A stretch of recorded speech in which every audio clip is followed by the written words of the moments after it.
A very good evening to you and welcome to today's edition of Politics 101. I am David Hjghes. Well, we have, as usual, a big show for you tonight. Our guests are former Minister of Telecommunications in the coalition government and current Member of Parliament, Ms. Cathy Hjghes, who is also an executive member of the Alliance for Change, and Mr. Deon Abrams, and executive member of the Working People's Alliance. This evening, we are going to be touching on a number of issues in the news. And later on, we will be joined by Vincent Alexander, DCOM Commissioner, who will update us on an aborted meeting held today between GCOM and the Republican Institute that is here to ostensibly help to reform our electoral system. Mr. Alexander will join us later on in the program. Cathy and Deon, welcome to Politics 101. Thank you, David. It's good to be here with you this evening. Thanks. All right, thank you. I'm happy to be here. And to you, the viewers, please share the link, spread the word that the program is on Politics 101. Go to the page, like the page, follow the page. Cathy, let me start with you. You were a minister in the coalition government. It was your first experience in governmental politics. Let me ask you, what did you find defining in that stint as Minister of Government? Defining, do you mean in terms of what I feel might have been achieved or the challenges or what specifically? Forgive me. Well, perhaps you can, okay, first of all, what would you, let's go down that road. What would you find what would you say were the most defining accomplishments of the government? Well, you know, I think history hopefully will mark 2015 to 2020 as a period during which time several political parties in Guyana were able to attempt coalition politics once again. I personally do believe that in a country such as ours, we need to be able to embrace coalition politics, and certainly, hopefully in the future, more successfully. But as you say, this was the first runoff for us. And this was the first in recent history that we had so many political parties that came together under one umbrella to kind of chart a course in the future for Guyana. I would say that there were challenges, definitely. And I think there's a lot to be learned in terms of coalition politics. For Guyana, we know that places like Suriname have had a long and vibrant history, but still Guyana historically has always been those two-party giants and all the challenges that come with it. I am very proud of being part of the coalition government. I think that there's a lot that was achieved. As you know, by the time we exited, Guyana had some 4 consecutive years of positive growth. Agencies like the IMF that traditionally are very harsh on smaller states and third world economies had a lot of good things to say about our prospects. And we recognized that it was aligned to the possibility of earning revenues from our newly found oil wealth. But for me, one of the achievements, I think, was the thrust to embrace coalition politics.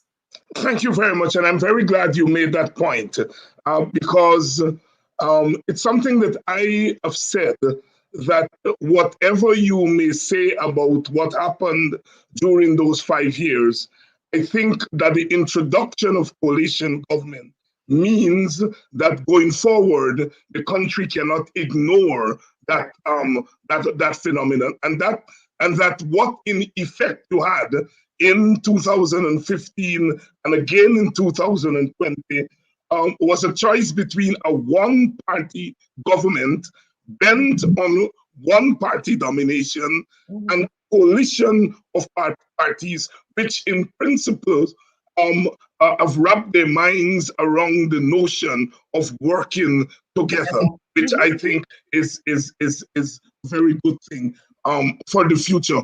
Anything, Cathy, that you think now looking back almost a year after that you thought might have been done? Oh, there's lots that I think could have been done. And again, I'm glad we started off with the concept of coalition politics, because I think some of the things that were not achieved were not achieved because the level of trust, the level of engagement, the benefits of true coalition politics could not be realized because, I would say, in my personal words, a lack of trust, some of which is historical. But I think we still, in many respects, operate in Guyana on this old-fashioned principle that once you're the bigger group or the bigger party, what you say goes.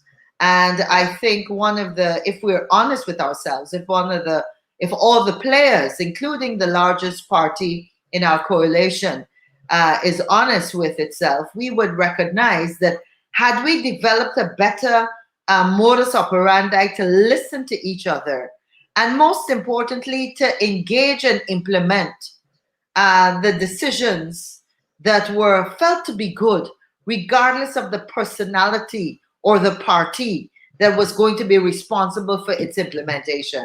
I do understand in retrospect that there was a lot less trust than the euphoria of a win in 2015 and thinking, we are the world, we can work together. And I think that's one of the strategic areas that we failed at. And hence, we couldn't really realize the benefits each of the individual parties brought to the table. Deon Abrams, Cathy has introduced the subject of coalition politics as both the grand achievement of the coalition, but also the aspect of the experience that may have been also not being able to realize the potential of the government. Your party, the Working People's Alliance, was part of that coalition. Do you share that view? Well, Cathy has basically, from being an insider as a minister and sharing her experience, tells us that she understood exactly what was happening with the coalition. I have not been a part of the government. I am an executive member of the Working People's Alliance, but our experience was no different. All right. I think the entire breakdown came, as Cathy said, in the bigger party coalition, not realizing or not factoring into the equation the fact that it was not that party that won the election, that the victory came out of the combining of forces, that as an individual party, that the PNC never really won an election in this country in any true sense. And that bringing together of the forces galvanized this nation in a way that we had not seen for decades. But once the power came, then it became a different matter. It became, as the bigger party, they want to control and to dictate and to determine. And the WPA suffered the blunt of that. You know for a fact that we were never really given a chance to choose whom we wanted to be in the government, all right? And even at the last election, when we had a verbal agreement, we did not have a signed agreement like Cathy, the AFC. And so we depended on trust. And that trust was never there, all right? And even when we thought at the last election that, well, this trust will be engendered because we were given a commitment, that trust was broken. All right, and so that is the impetus for us deciding to walk away.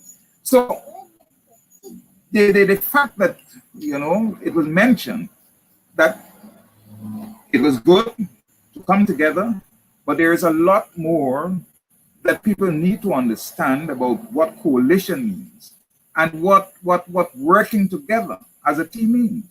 If we don't get that, then we're forever going to be, you know, not achieving what we can achieve. And as a plural society, working together is an imperative.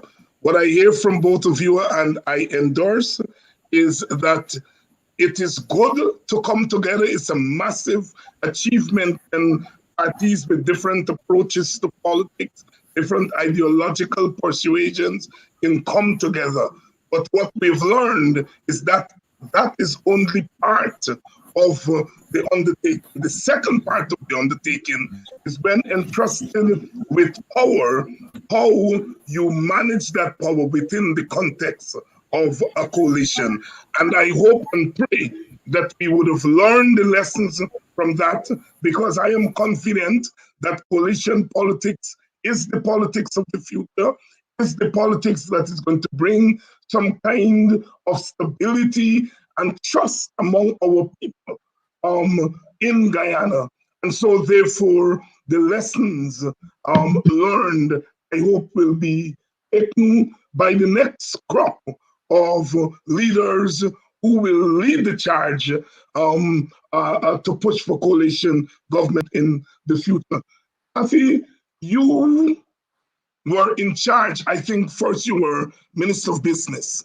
Tourism. Of tourism, sorry. Yes. Tourism. And then you later became Minister of Telecommunication. Yes. Talk about those two portfolios and what you sought to do for Guyana, not for the party.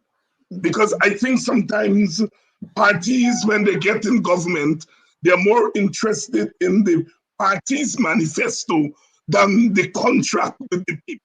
So what did you attempt to do during those 5 years for the people of Guyana? And well, let me just make, I tend to disagree with you on one point. We actually had a joint manifesto, APNU, you know, the APNU AFC. And yes. Therefore, once we were in there, I am very confident and I'm very proud of the fact that there was never, in my engagement, a focusing on what a political party would get out of any particular decision, ministry, or action. We really worked well as a collective body in terms of the relations, you know.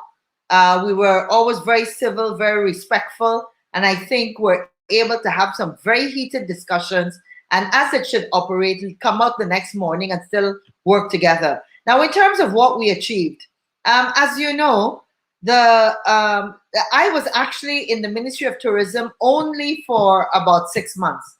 It seems much longer than that.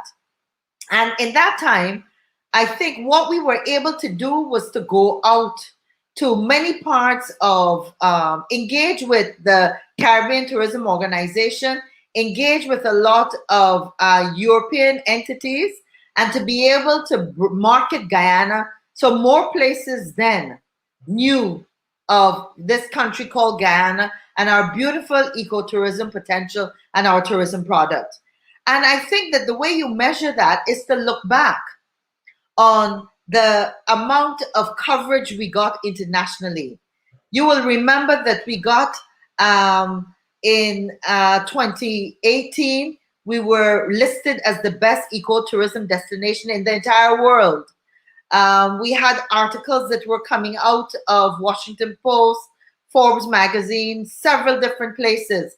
And correspondingly, our visitor arrivals in the first 3 years increased significantly. I think it increased to almost more close to 65%. Of course, we know that our 50th anniversary was an extra boost. We were able to bring, for example, 2 major reputable airlines to Guyana. People may forget that our discussions with JetBlue and also American Airlines, which actually started, so I think in terms of tourism, in terms of travel, in terms of engaging with CARICOM more, with the Caribbean region, those were a lot of the successes that we had. And also, we were able, for example, to put infrastructure into a lot of our tourism locations, which mainly are, as you would know, in the Region 9 area or Region 8, in the Rupununi area, for example, where those small bed and breakfast places got support, where we put free internet access so that they could market their product. Because we know today everybody looks for a destination on the internet. I am most excited to tell you that I think, of course, a larger thrust in our success came from the work we did in the telecommunications ministry.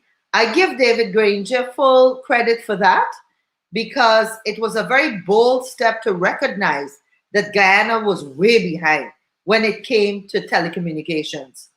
And as you know, we would have brought new legislation. We opened up the market. We started to ensure that internet access was more available to a large cross-section of people. And I went the length and breadth of the country encouraging people to use the free internet access that we put in schools, in regional democratic council offices, in the different ministries, in ICE community ICT hubs, where we put equipment, we put the free internet. I mentioned high schools, primary schools.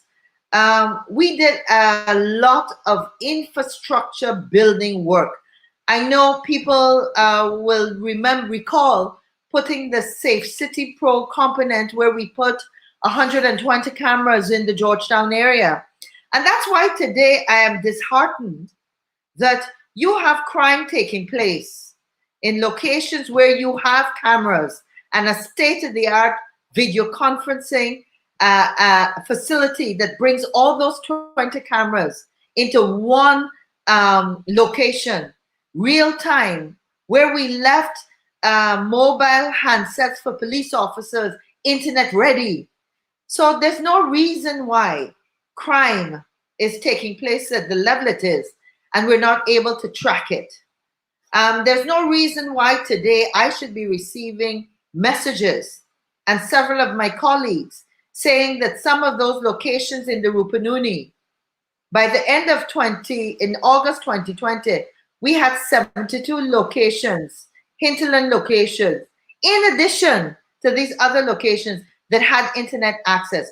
Why today is that internet, sponsored and paid for by the government, not still in place, so children can learn through free access to the internet?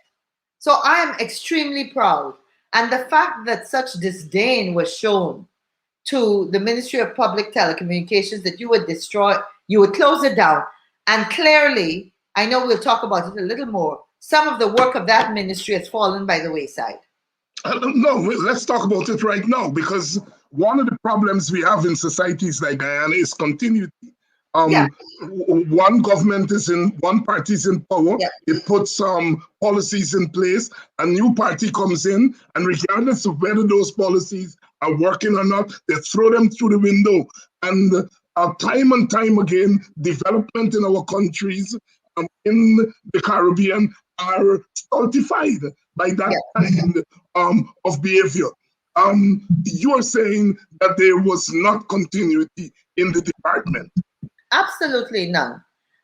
In fact, in my budget speech, I touched on this, and most recently, you would probably recall, or I can let the listeners recall, that we had the previous PPP government prior to 2015 had actually an arrangement, had gotten a loan from the Chinese government and Huawei, and had built our own e-government network. That was completed in 2013, but never ever put in place, never brought into action. We did that in 2016.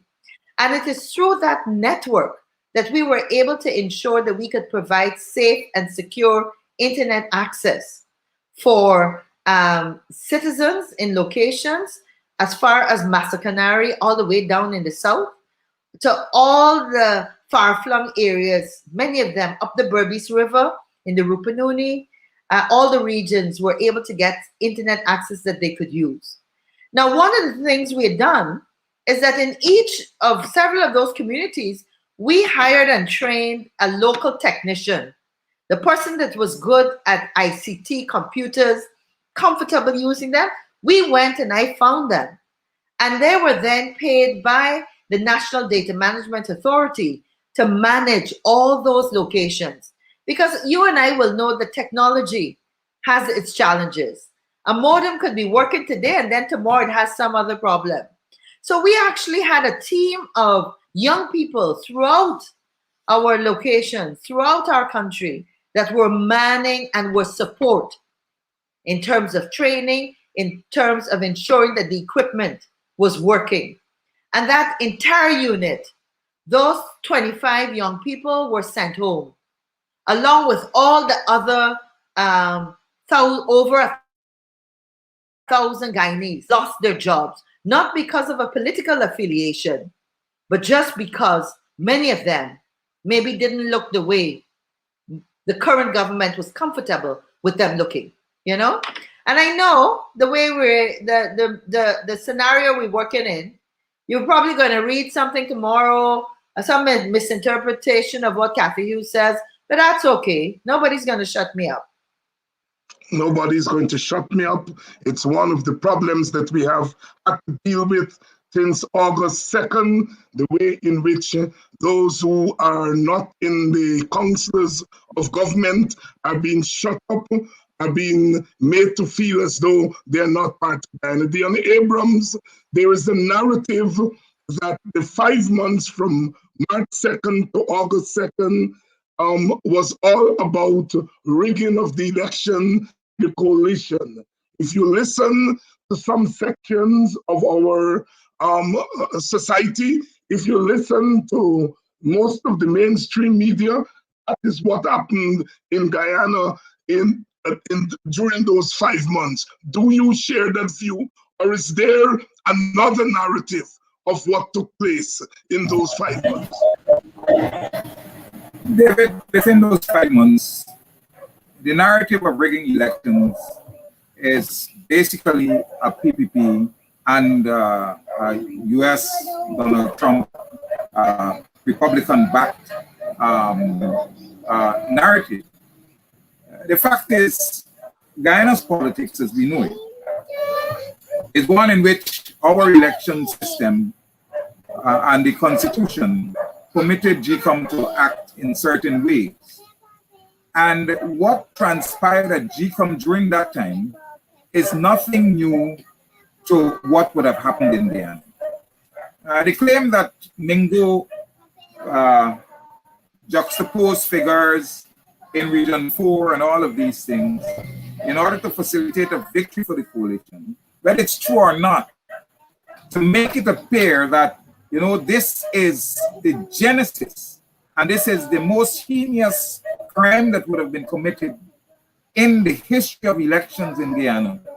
That is where my contention lies.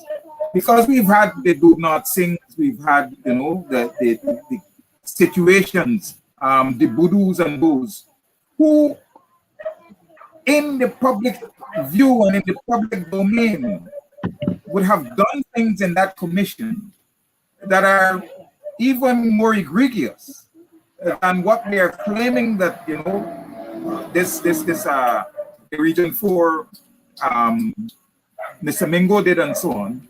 And we seem to have been ignoring this, you know. So this whole narrative to suggest that this is something that is it's very new, and it is basically the attempt at rigging elections. The PPP really have been the riggers of this election. If it is in fact an attempt at rigging, then we can say that they would have laid the foundation for it. And if we recognize that, then we're going to have Cathy, the narrative of rigging, is that a true narrative of what took place in those 5 months? Don't make me laugh, David. I mean, it's so serious that really you would cry. It's not something really to laugh at. But I want to say that I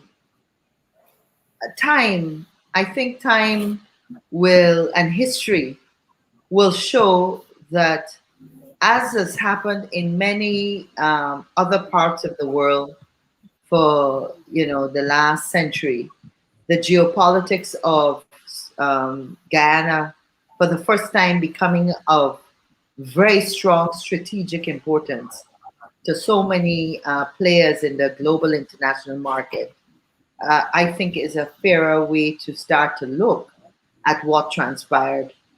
I like to, in my own words, I want to say that GCOM has for decades failed the people of Guyana in their ability to deliver free and fair elections. GCOM needs to be fixed. However, I do feel very strongly that we are Guyanese, and as Guyanese of all different walks of life, ages, races, religious persuasions, we as a people should be able to sit down, very much like the South Africans did with their difficult truth and reconciliation hearings. We should be able to sit down as a nation and decide how we want GCOM to operate. I'm not totally comfortable of every time we have a problem, some foreigner with some other agenda feels that they have to come and start from scratch. Certainly we can start to develop what we want the model to look like based on the needs of all our peoples. So I start off, when I look at the 2020 election, I start off by saying that GCOM failed to give us a proper election. The next thing is, I can understand, and when I say GCOM, I don't necessarily mean the individuals. I am very proud of the work Vincent Alexander has done. And just based on the comments a few minutes ago, we will recall when people talk about rigging, if Vincent had not checked those numbers back in 2011, we would not have had the majority in the parliament. It would not have been a minority government as it was that time. And therefore, as we know, we have a history of problems in our elections. Now, to me, the geopolitics of these elections meant that they have to go out of their way to get the APNU AFC coalition out of government. And yes, in today's world, we talk in technology, with the right amount of money and the right amount of players backing you, you could do anything. We know that. The big USA had problems with their elections since Al Gore's time. It's not a recent thing. So we need to fix it. What I object to is that after 2020, we have cast this shadow and we've sent out this narrative. We've attempted to change history and to sell a narrative that every African Guyanese is a rigger and is a thief. That is what they've done. And that is where I have big problems. Big problems. And there's nothing that Mr. Ali can tell me that he's actually done. I'm not looking at what he said. It's easy to say the right things. Those hundreds of African Guyanese that have not gotten their COVID $25,000. I've not seen them bending over backwards. They don't have any place at the office of the president where people could come and show the pink slip and immediately get an apology. Oh, I'm so sorry. Here's your money. Delay.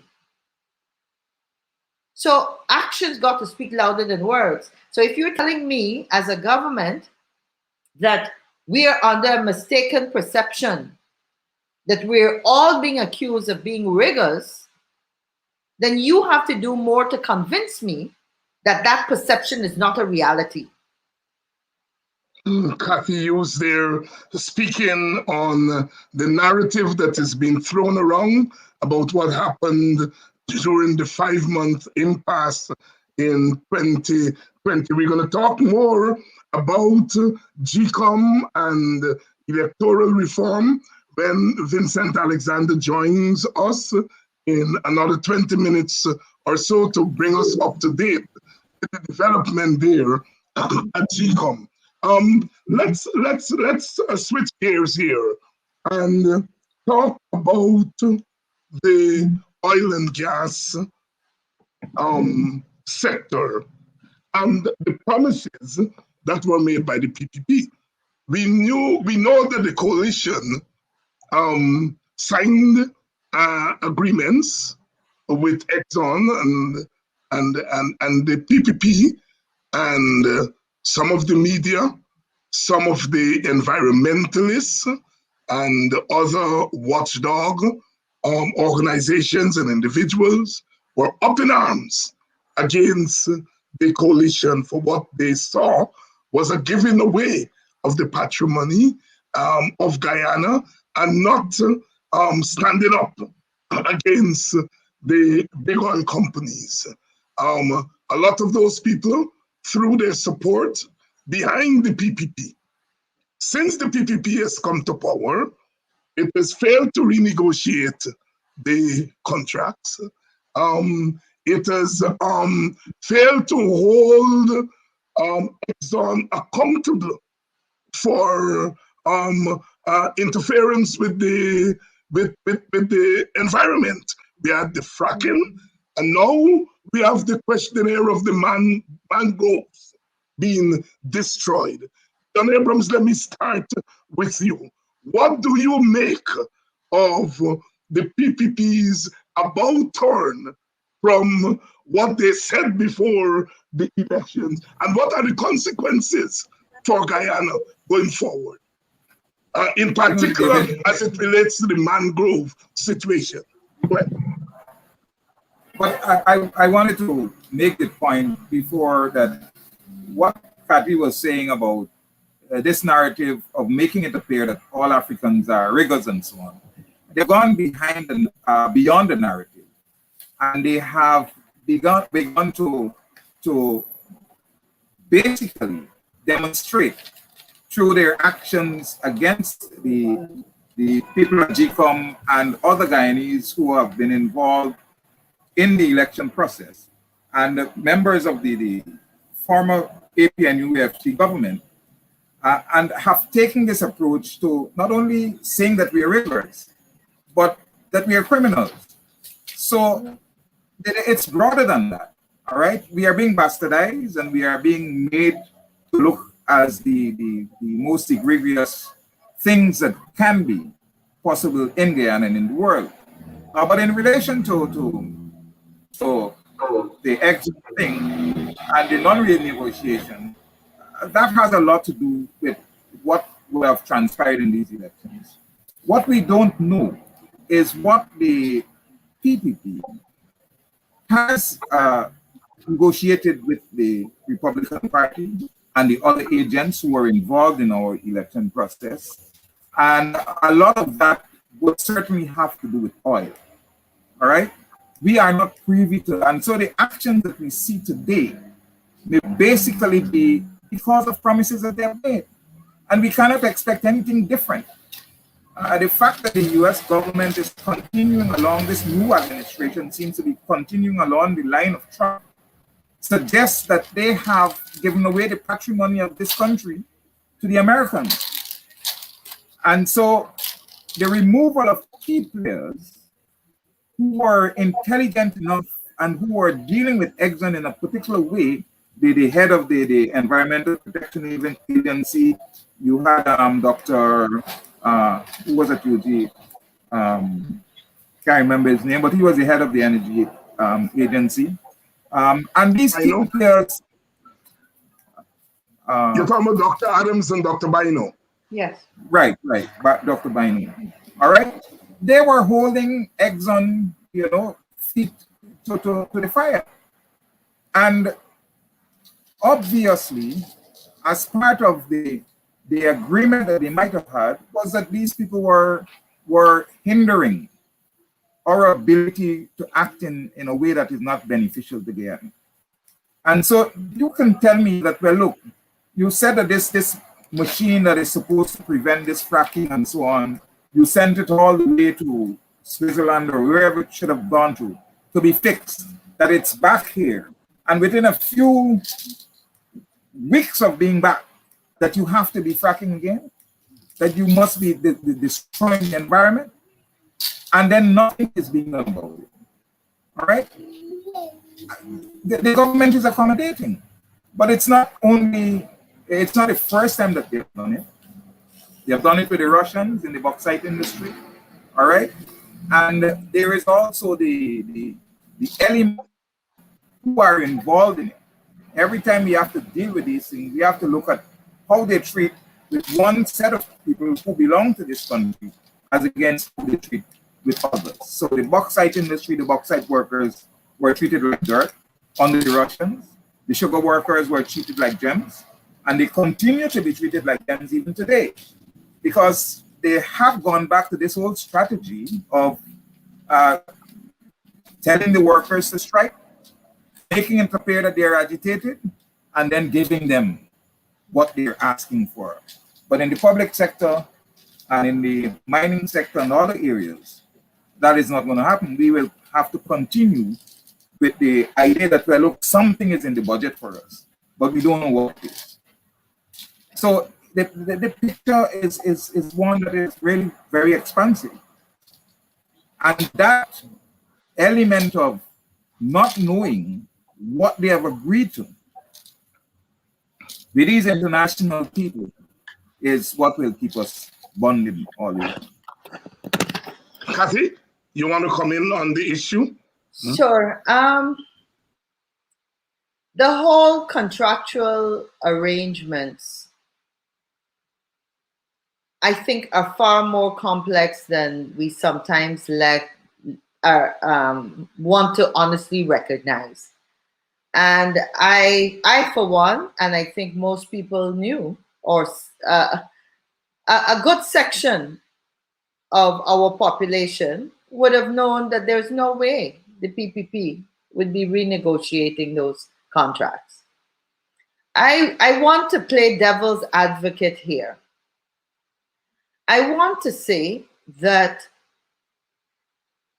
in my opinion, part of the challenge we have is that as a country and as a people, we don't have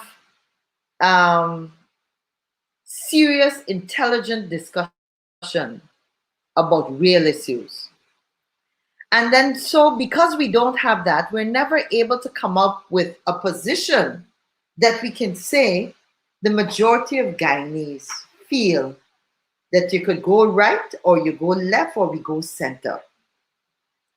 And so what happens is that everything becomes adversarial and political. And unfortunately, because of our history, the race element kicks in. So if APNU or AFC has one position, automatically the other 49% of the population will feel that they got to just objective it regardless, because it's coming from there. And I'll be honest and say, the truth, the opposite is probably true also. How does this relate to the contract? It relates to the contract because as a nation, we couldn't come up with a unified position that we would say, we are going to go and fight these oil companies, this oil company, as a unified Guyanese whole. And there are legal implications. You sign a contract, because remember, this contract was first signed over under the PPP, the exploration contract, and then, of course, modified under the APNU AFC. And then, of course, there were concerns that a lot more could have been gained in the modifications. But the reality and the difficulty is you already had a contract that is a binding legal contract with a huge US-backed company. The implications of not honoring those contracts in an international environment, the kind of reputation you would have as a state that did not honor international contracts, was also a factor. The fact that we wanted this investment to start because we felt that we didn't want to say we're going to do without it. That yes, we're going to start to be able to reap some benefits and commit to how that benefit could be shared to the benefit of all Guyanese. How is it that the revenues from this new industry could be put into better housing, better schools, better hospitals, a better standard of living, higher wages? Those are the kinds of things. So I know there are one or two, and I will call them unreasonable people that felt that we should not have even started to explore, and it should have been left right there. And there's an attorney that says that quite often. I certainly do not hold that view. But this is where, if we were able to act as a unified Guyanese group on issues that have to do with our borders, we've been a little more successful there. But certainly on the oil part, no. And that's where you then have an entity that knows full well how he could play one off for the other. And I think a lot of that has happened in this situation. Whether we like it or not, I am 90% confident that the PPP will not renegotiate those contracts. And the sooner Guyanese recognize that that was just a whole set of talk, that's only bluff. There's a lot of talk of bluff and propaganda went on. And, you know, we make the mistake, David, of trying to say, oh, well, the government at the time, their propaganda machinery wasn't as good as it should have been. Good propaganda costs money. We all know how much the PPP government paid. People forget that this didn't start in 2015. It started right back to the 90s, when several key and well-qualified broadcasters like Enrico Wolford, like my father Hugh Chumley, were denied having a radio station. And several others. It's only in recent time we get into the game. And when television first started in Guyana, who it was that was stealing a signal, retransmitting it, and charging people to watch the stolen signal. So everything is far more complex. And my frustration, having gone through this experience of being there when the AFC was born, struggling with the politics of Guyana for a very short 15 years, and being in government for 5, is that I don't see us having the real hard discussions that will start to put Guyana on the right footing. Because he say, she say, one cuss, another cuss, an eye for an eye, ain't getting us anywhere. Quite correctly. Quite correctly so. In case you're just joining us, Politics 101, my guest tonight, Cathy Hjghes, Deon Abrams, Vincent Alexander will join us shortly. Deon, you are in the education sector. In the era of COVID, education has been affected tremendously so. And we have had lots of activity back and forth since the change of government of how the education sector should be handled. Are you satisfied that the Minister of Education and the government in general have handled education properly in this era of COVID? There are many sides to it. I think credit must be given to the government for the attempts that they've been making, but those attempts are falling pretty short. The fact is, one of the things, my criticism is that they have rushed to put out a lot of material.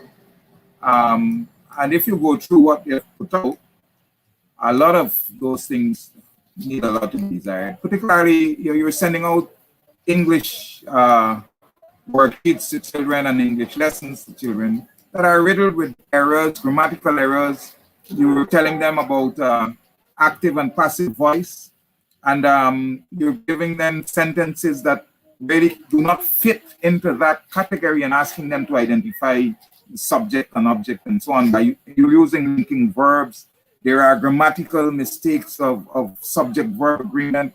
Even in the social studies, if you check those things, if you are the Ministry of Education and you are putting out material, despite the rate at which you want to get them out, then you have to get people who are capable of going back through those things so that when you put it out, you're demonstrating that you're above the rest.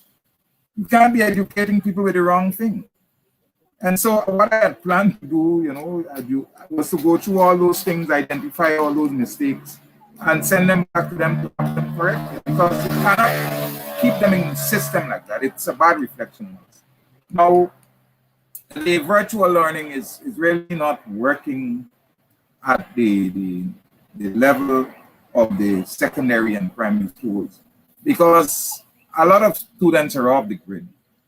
And I have not been fighting too much with it, because I feel that you are saying that you're giving tests, you're giving marks, but when you check the records, some of the classes, students are marked, they're graded, but those who cannot get on, they're left without any kind of a record of participation in the program. And no effort is made to go to find out what is the state of play with these children, so that you can possibly give them the tools that are necessary to bring them on board. Because you're talking about poor people. And then Cathy mentioned the fact that in many areas, internet which would have been put in place, that they're no longer there. Now, how can people, really manage in this way?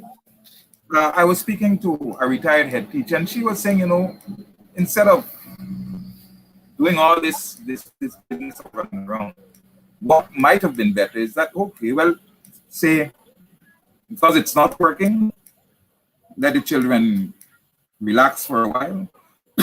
And then maybe September, when we can get back on board, you have asked the teachers to give some extra time in the afternoons, because they would have been off school for quite a while, and they should not be too, unwilling to put in the extra effort to bring these children on board.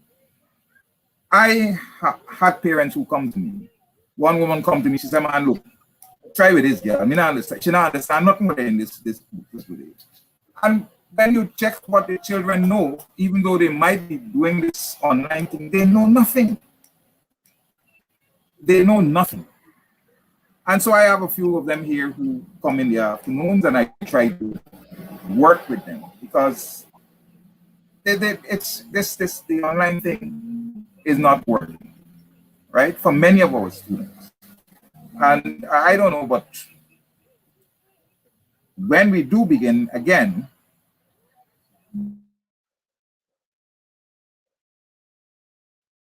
find some way of putting a program together to fill all the gaps that would have been created and bring our students back to the level where they ought to be. Because right now, it's not happening.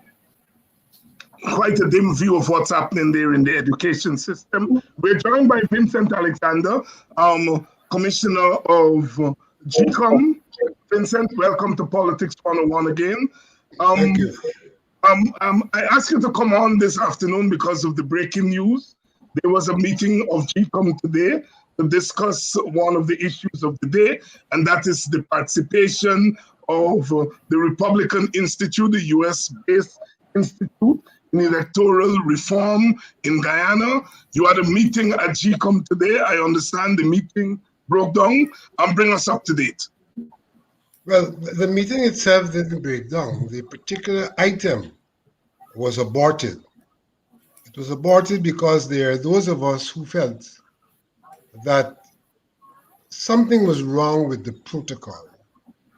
For IRI to come to GCOM with a proposition for a project, when in fact the state, the government had not said to us that there was an agreement that IRI should be undertaking a project. And more specifically, given the project is about elections and the electoral system, we are of the firm conviction that the gravity of that matter requires that the main stakeholders have some understanding of what is it we are embarking upon. And we do not have any information to suggest that, because this project came to our attention initially through a correspondence from the American ambassador to the chairperson. And then subsequently, IRI sent us indicating that they wanted to have a meeting with us.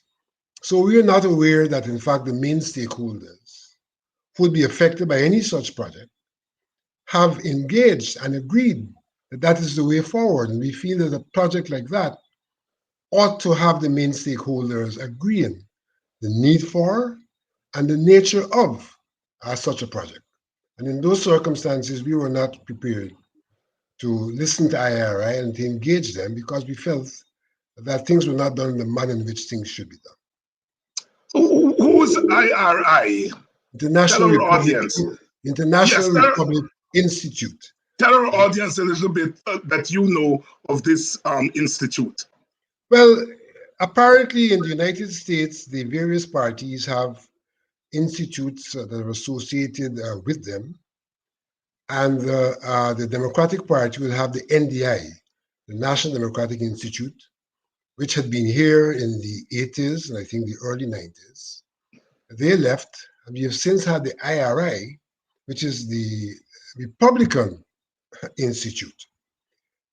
Interestingly, the IRI was here in 2013, 2014, and did in similar manner seek to have engagements with stakeholders for projects. And I was then at the university, and one of the institutions they sought to be engaged with was the university. And the government at that time made it very clear that unless they had signed on to the IRI projects, that those projects should not occur. And in fact, I think eventually the projects did not occur. And for that reason, among others, I find it strange that now you have the IRI here again, contending that the State Department is responding to the judges' ruling that there is need for electoral reform, and that they are proposing to be party in providing for those reforms in their own right, without necessarily coming to some conclusion about the nature of what they're going to be doing with the national stakeholders. They were also involved in the last elections, and through the IRI, we had people who were funded to work along with GCOM. Interestingly, the specific person who they have identified with this project is the person who was the legal advisor to the EU team during the last elections. So there seemed to be some degree of continuity coming out of those elections with what is now being undertaken by the RII, funded by the US State Department. Cathy Hjghes, let me bring you in here. Cathy, you are a lawmaker. Your party is part of the coalition in Parliament. What is the AFC view on this development? We're not hearing you. Are you hearing me now? I think yes, I'm hearing you now. Okay, yes. Great. So I can't give you an AFC position just because I haven't spoken with my colleagues. But at the start of this program, you know, I raised a broad concern that I know I can speak for myself and certainly for my party, that we have always been more committed to one of our mantras is healing and reconciliation. And that's why at the start of the program, I mentioned how important it is to us, for Guyanese themselves, the key stakeholders, to sit down and work out a strategy, how we deal with some of our problems. And so even without discussing this, this breaking news scenario and getting this update from Vincent, generally, we have a problem that we always have to have somebody come and think that they're going to start to tell us what we should be doing. Why can't we, as key stakeholders, meet like big people, responsible people, and come up with an approach? Vincent is absolutely correct that that is not the way for them to do it. We can't go to the US and arrive at the Congress and tell the Congress that we're changing the law, your elections machinery, and this is what we think you should do. It's one thing if after our national consultations, we have a series of different points and approaches and decisions and a way forward that comes from us. And then we say to them, are you interested in maybe funding because we can't pay for all the technical expertise we may have, or we have some folks, whatever. You can certainly, be willing to have you assist, but you can't define what our needs are. And then you're going to tell me that the person on the team was an advisor to the European Union in one of the most controversial and elections that has totally fractured our society. I mean, you cannot be serious about us bringing us all to the table and, having a transparent, honest discussion if you have an individual like that has a history of representing a particular group with a particular agenda. Deon Abrams, is this a consequence of regime change? I would say, of course it is. It's more than a consequence of regime change. It's regime stay. Because you get the impression that whatever these people want to do from their approach is that they are seeking to have the other side excluded for eons of years. And that is why I said, the whole idea of whatever was negotiated through the US ambassador and whoever else, we are not privy to that. And so what they are seeking to do is to entrench the PDP upon the people of Guyana. And when they come with this constitutional idea, it's not for the benefit of us. And so we have to be very conscious and very, very, very particular in terms of what we allow them to do in this process. And I think Cathy is right in saying that we as a people need to determine and decide what our future will be. You know, it's not peculiar to Guyana. If you go to look, recently I was reading in Ghana, I think, that they're saying that war is going to break out. You know, and it's put in the Congo and all of these places. A lot of the struggles and the disagreements are over resources, because one side is given the leverage to control at the exclusion of the others.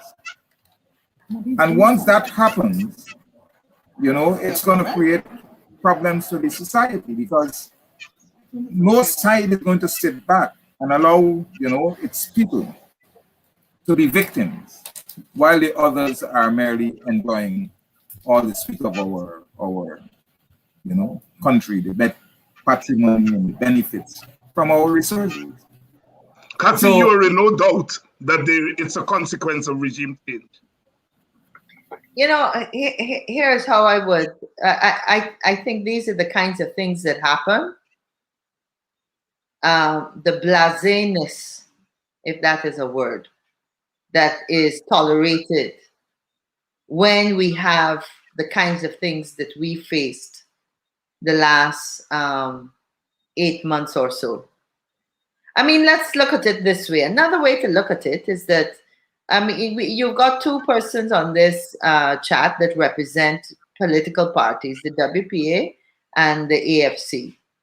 I'm not aware that GCOM has invited any, well, let me speak for my party. GCOM hasn't invited my party and said, come, we know we had a difficult elections, but we're working on moving forward. Please tell me the challenges you faced, where you think we need to, you know, what we need to fix. Of course, I'm putting this in a very simplistic way so our viewers and everybody can understand, but I want to give you a sense of an approach that certainly somebody would say to us, let's sit down and talk. We got a lot of issues and things to talk about. Let us sit down and talk. And I would expect my local agencies to start that discussion.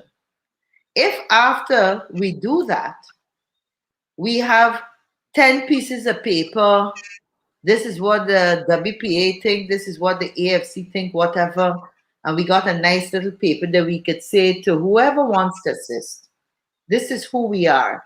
This is how we want our elections machinery to look like, what it needs to look like.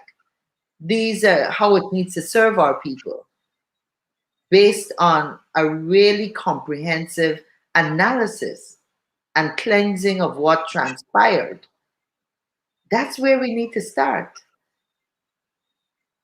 Yes, and I wish to remind the audience that Nandalal a few months ago, had said that the PPP will not contest another election until there are changes at GCOM, until the electoral laws are changed.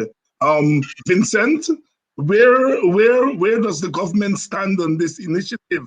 Have they given a go ahead to the IRI? What are you hearing? But that is one of the questions that we have raised. In the meeting today, the commissioners who were nominated by the government position was, well, we have heard this in the public domain. We've heard the Attorney General speak about a meeting with IRI, and therefore we have no reason to doubt that the government is in agreement with what RII is doing. That is what was said by them. But we certainly have not had any communication among the local stakeholders, as far as I'm concerned, not just about IRI, but about what Cathy has referred to, the need for us to be the ones who determine the direction which we need to move.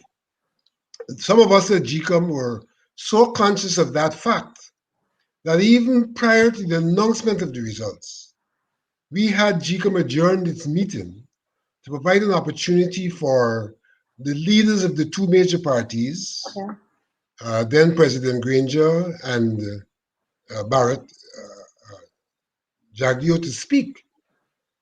And when they spoke, the response that we got was that they agreed that after the announcement of the results, there would be that conversation about the way forward.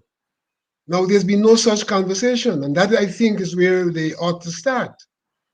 If they can't start, then we have institutional mechanisms in place. We have got, coming out of the 1999-2001 constitutional reform process, a committee in Parliament responsible for constitutional reform. And if at all we are going to move forward, that is the place, in the absence of the parties being able to converse, that's the place where the conversation must start.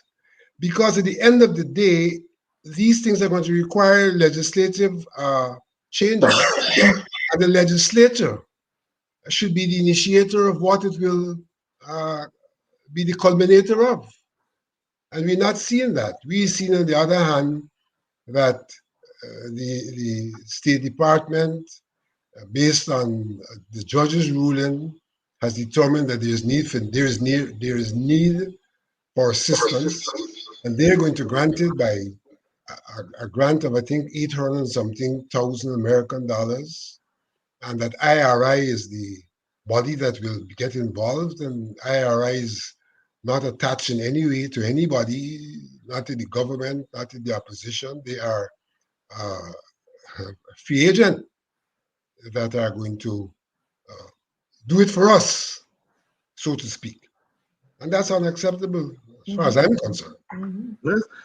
Vincent Alexander and says Gunraj differ on need for Harman, Ali, or Parliamentary Constitutional Reform Committee approval of US-funded electoral reform project. That's the headline from the Demerara Waves.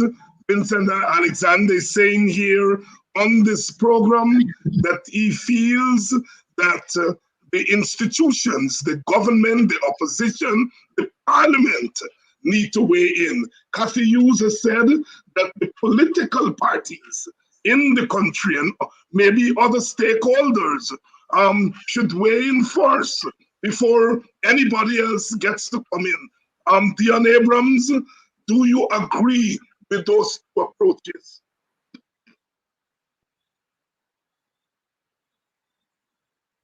Deon? Yeah. I miss Deon seems to be having some technical. no. You said some. I missed you at the last part when you said No, the I doors are said open. Vincent is proposing that the president, the opposition leader, and the parliament should weigh in on this matter before any institution comes into Guyana. Just let me correct you. I didn't say the president.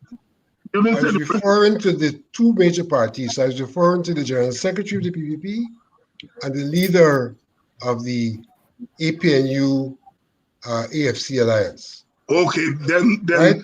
The two persons who in fact spoke after the elections and agreed that they would meet immediately then, after the announcement of the results. Yes, and the parliament, of course, Yes. because it has to do with the laws. And Cathy said the stakeholders, the political parties, Guyanese institution should begin to speak about this thing first. Deon, do you agree with those two approaches? Of course, you have to agree because the whole idea from the position that we have to take that this is not something for the two major parties alone. All right?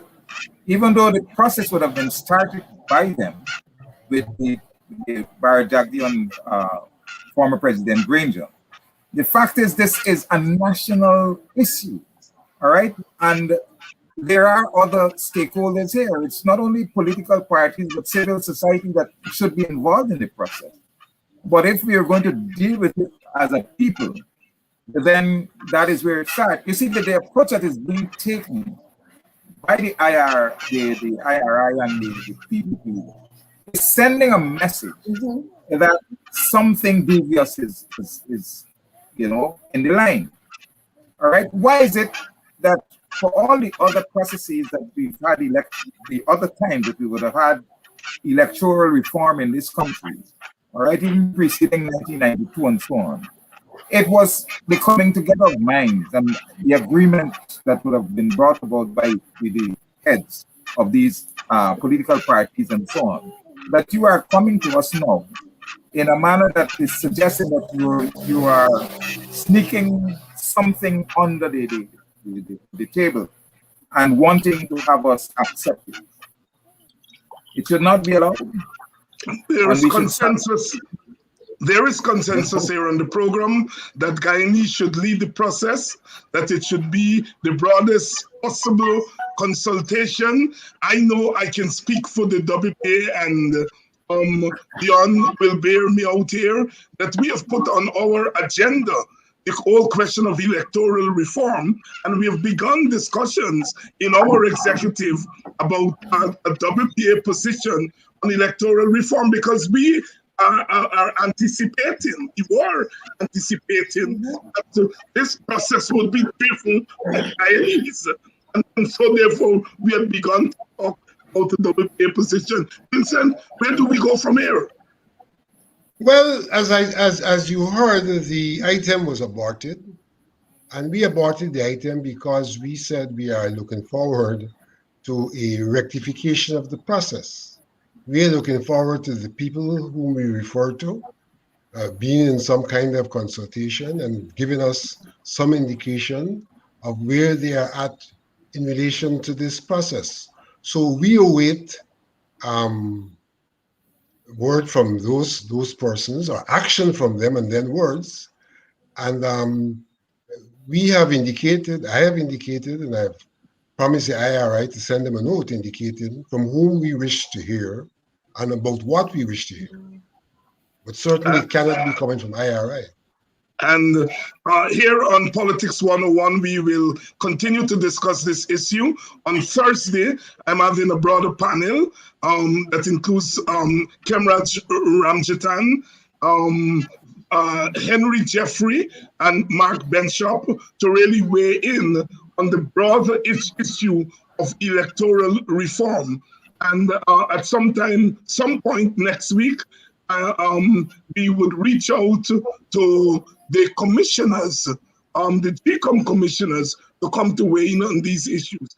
Cathy made an important point early in the program, that one of our failures in Guyana is that we do discuss issues in a serious way. You know, the combative power discourse sometimes gets in the way of real serious discussion on serious issues. And this issue of electoral reform and how it should be handled, I think it's one of those serious issues that the country and its representatives, organizations, both in the political spectrum and, as Deon said, in civil society, should weigh in on. And the media and programs like these, which are not in the formal media, but are discussion programs, I think can play an important role in driving this discussion. One issue that has come to the fore in recent times, so has done so in an unexpected way, but it has galvanized the country one way or the other, is the question of race. It was started here on this program when a young political leader, Manza Walton Desir, dared to discuss the issue of the relationship between political parties and their supporters and how they shape the way people think about politics. Vincent, you've been on this program before, so I will skip you for the moment, go to Cathy. That issue of race, it also manifested itself with the statement, unfortunate, by the president about coming of the people of Guyana and the circumstances under which they came, that generated some discussion. Cathy, have we dealt with this question of race honestly? I remember last year during the election campaign, you and I appeared on a Mark Shop program where you raised the issue of race and how it's discussed. You yourself, Cathy, were wrongly hauled before the so-called ethnic relations committee. And the police. Yes, it was because you have been a victim. Yeah. David, we have never dealt with the issue of race in my generation and in my lifetime. And I hate to tell you, I'm closer to 60 than 50. And we forget that in my time, and this is maybe 20 or 30 years ago, I have a t-shirt that has the words of a former president who said a certain ethnic group were at the lowest round of the social ladder. Do you remember that? Yes, I remember that. Okay. 1996. So it's the same issues that my great-grandparents dealt with in a different form. My grandparents, me today, and now the younger generation. We really are a people that are scarred by the issues of race that continue to affect us, that we don't talk about. And I too, like many Guyanese, used to be under the illusion that somehow it is changing over time. I thought that when I went to school and we had free education and I could sit in my classroom next to somebody that came every day from Region 5 because his father had rice and he always came to school late because he had to help before he started his journey to school. And the first lesson of school, of third form, I had to write all the notes really good because I wasn't writing for me alone. I was writing for a colleague that was coming to school from Berbice, right? And I thought that my generation was far more tolerant, far more open. We were going to work together, live together in peace. We're godmother to our children. The reality is every election cycle, we realize that that is not so. And that's where there's institutional racism in Guyana that we refuse to accept, right? And it's a joke because we have a writer, a columnist, who did some in-depth study that proved that a certain political party that is now in power were performing and exercising that policy. And that same individual, you would not believe that it was less than 10 years ago that court case and that study had been done. But anyways, I suppose everybody got a price, huh? Everybody got a price. And I've had articles on me as recent as in the last 7 days. So no big thing if they got another one. Yes, and Cathy's referring there to Freddie Kissoon, who did a study, extensive study that was defining, because he concluded that the PPP was practicing what he called ideological racism, what we call structural racism. Yeah. And he was all before the court for that. He was sued by the president of that time. Yours truly appeared as his expert witness, and that is the person who is now behaving in that way. Deon Abrams, what are the lessons to be learned from this Amanza Desir, Orphan Ali misstatement? What are the lessons we can learn there? The lessons that we can learn, David, you know, what we have to understand before we look at lessons is that the statement was not by accident. All right. I'm sure Ali didn't write that speech. I don't know if he can write a speech as good as that anyway. I mean, with all the grammatical mistakes and so on. But the fact is that there have been people in this part of the world, particularly in Trinidad and Guyana, who are trying to write our history. All right. So when that speech was prepared, I am certain that it was part of that attempt at clouding our history and giving it legitimacy because it's coming from the mouth of the president of Guyana. But I'm happy that, you know, it was picked up and that it has been dealt with and is being dealt with in the way that it has. But it simply shows, you know, the nature of the regime that we're dealing with, that they are continuously trying to demean one section of the people, to take away their history, and to change the narrative or the truth in terms of what Guyana really represents and what contributes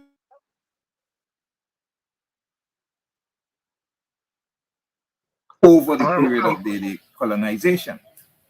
And it's a sad thing because the history is there to prove. The evidence of slavery cannot be refuted. And the nature of it cannot be defeated in terms of what they are trying to do. It's a sad situation, but we as a people have to continue to agitate and to make the world know, to be vigilant. And I think we may have lost Deon there. Vincent, let me come to you as we come down to program time. One of the combatants on the other side said that you, Vincent Alexander, and one David Hjghes were thought to be reasonable Africans who they thought they could do business with, but our what they call unconditional support for Amansa Desir means that the door to national reconciliation has changed. Come in. You're muted. Our position and my position over the years has not changed. It has been consistent. It therefore means that they may have found some convenience in those positions at that time, but no longer find a convenience. In fact, it can be argued that their position has changed. They have moved away from the need for a unified government, contended that since the APNU AFC can win an election, then it means that there's no ethnic problem, that we have a good plurality, and they're using that as a way to move away from the kind of reconciliation and recognition that is required to impose upon us a majoritarian rule and dominance. And I show it is merely a revelation of their true colors. They have, in the past, described us as Creoles. They've in the past argued that it is derogatory for people to be Creolized. And therefore, that brings to the fore a racist disposition to the ethnic relations in Guyana. And so, if the door is closed with them, unfortunately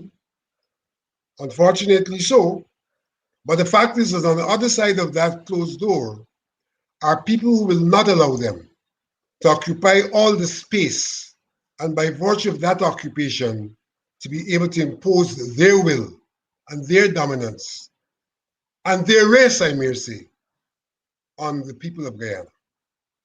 And Cathy, closing remarks? I want to say that the need for intelligent discussion on the issue of race and, of course, of the reform of our electoral system is of utmost priority right now. And I want to say that sometimes I get the impression that this government feels that they can just continue with this agenda that they have started. I mentioned that even if there's a strong perception that a particular ethnic group is deliberately being attacked and not allowed their rightful place as a citizen of this country. And I do want to say that when we look at history, one of the worst things any country can have to bear are issues of wars and disagreements based on tribal issues, issues of race, dominance of one group against another.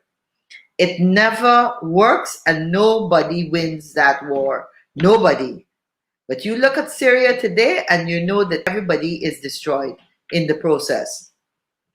So I say that to explain that we have some serious work to do. We need some real discussion, and we need to ensure that special emphasis is made on building unity and ensuring all of us can live in this space called Guyana. It doesn't belong to any one group more than another. This is my country too. I expect to be able to live here. This is my country too. Cathy Hjghes challenging us to engage in serious discussion, to engage in a discussion that takes into consideration that this society, this country, Guyana, belongs to all of us. I will promise you that we will try on this program to promote that kind of discussion.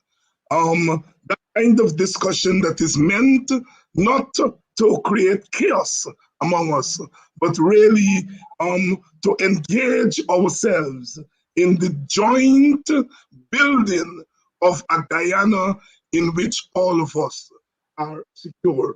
And I trust that, Cathy, you would come back again and again to help us in that, with that project. Vincent, your closing remarks. You're muted. It's hard. I've always said, I agree with Cathy, that I use the simple term that is need for truth and reconciliation. Yeah. Truth in the first instance is for us to accept our historic reality. And on the basis of that acceptance, to mutually determine how we can go forward. Because the fact of the matter is that we're in one boat. And if we don't row together, that boat will go down and there will be no victor. Yep. We'll all languish. And therefore, notwithstanding what they say,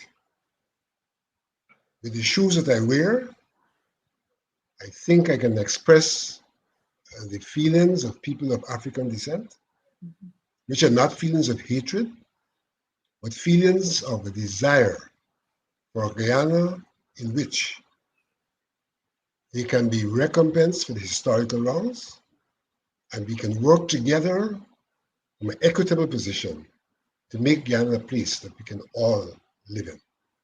And I can't let you all go without giving me a quick comment on one of the news of the day. Carla Barnett, Dr. Carla Barnett has been appointed the first female Secretary General of CARICOM. She's from Belize. I know you know her because she served as the Deputy Secretary General for 2 terms in Guyana. Cathy, good news? Absolutely good news. I put on my Facebook page one simple word: finally. Finally. Because I think CARICOM for too long has had key and very capable women, always at the second level. And I am glad Miss Barnett has broken that ceiling. It's about time. She stands above the shoulders of many of her predecessors. I concur, Vincent. I do not know her that well, but I have confidence in Cathy. Thank you, Vincent. Deon, our first woman Secretary General of CARICOM.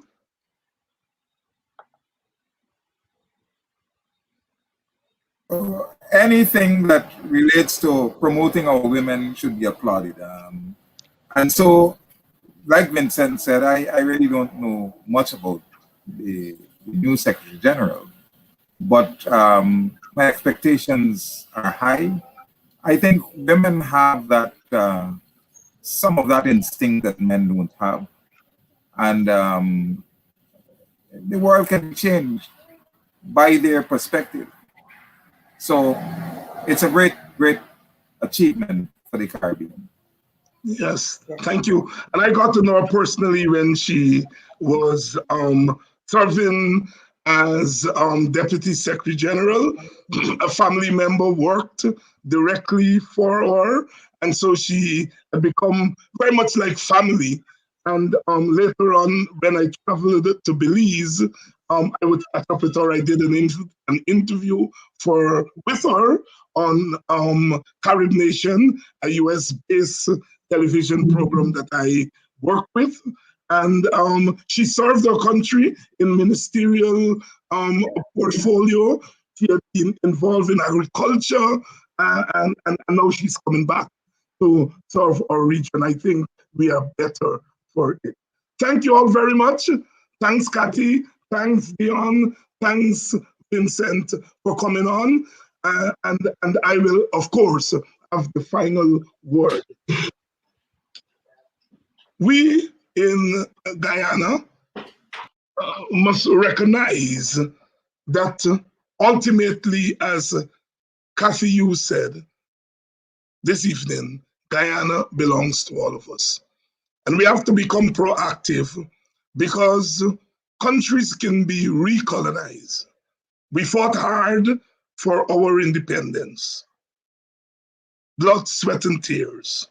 More than 200 years of enslavement, another 130 years of colonialism. And we won our independence. And we have to, at all times, defend that independence. This morning I was on the Bostonian Morning Time, and I, as they say, spilled my guts. And I directed a lot of my remarks at the people, you, we, the ordinary people. And I sought to make the point that we are at a serious juncture in our history. I directed my remarks mostly at African Guyanese. And I called on us to step up to the plate, to defend our ethnic dignity and to defend the independence of Guyana. That we must become active, that we must find ways and means of raising our voices above the simplicity that they seek to get us enmeshed in. And I repeat that call here this evening. One caller called into the program and suggested that on May 26th, a couple of weeks from now, when we celebrate the 55th year of our independence, that we must make the point that there is not much to celebrate based on what has happened in the last year. But we should make the moment, we should take the opportunity to make that moment a moment of pushback, that we should use May 26, wherever we are, to lift our voices and to say no to recolonization, no to ethnic domination, and yes to an independent Guyana that belongs to all of us. Tonight, I will be on the Mark Benshop show. I know some of you will be going over there at 9 o'clock. Those of you who don't plan to go should go. I will be on the other side of the seat. Mark will be questioning me. And on Thursday, Mark will be on my show, Mark Benshop, along with Kemrat Ramjatan and Dr. Henry Jeffrey. They will be on to discuss in depth the topic that we touched on tonight, the topic of electoral reform. Make sure you join us on Thursday, the same time at 6:30, and join me tonight on Mark Benshop, where we're going to be straight up. I want to thank all of you in the audience. I know you all are battling with the misguided people who are paid to come on shows like this and to cause trouble. But I hope that in the process of doing so, you're strengthened. And remember, this program belongs to all of us. All of these programs that we do in the evenings, in the mornings, we are doing them as part of our fight back against regime change, our fight back against domination, our fight back against recolonization, and our fight for our collective dignity. So please ensure that you share the link for these programs.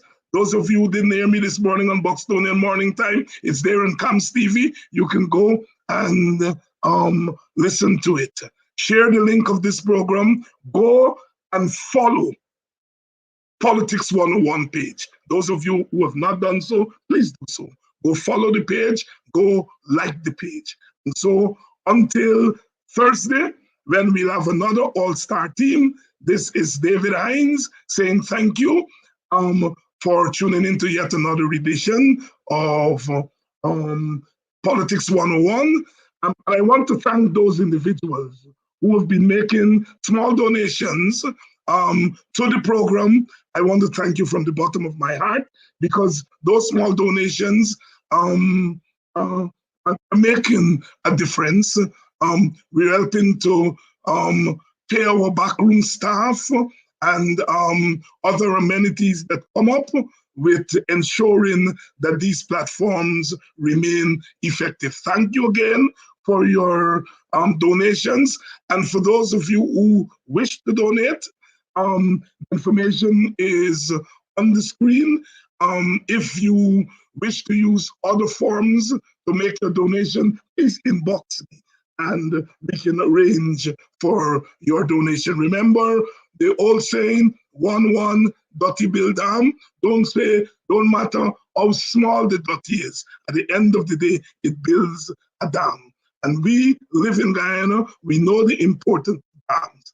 Dams keep out the water, but also dams make for us to walk on.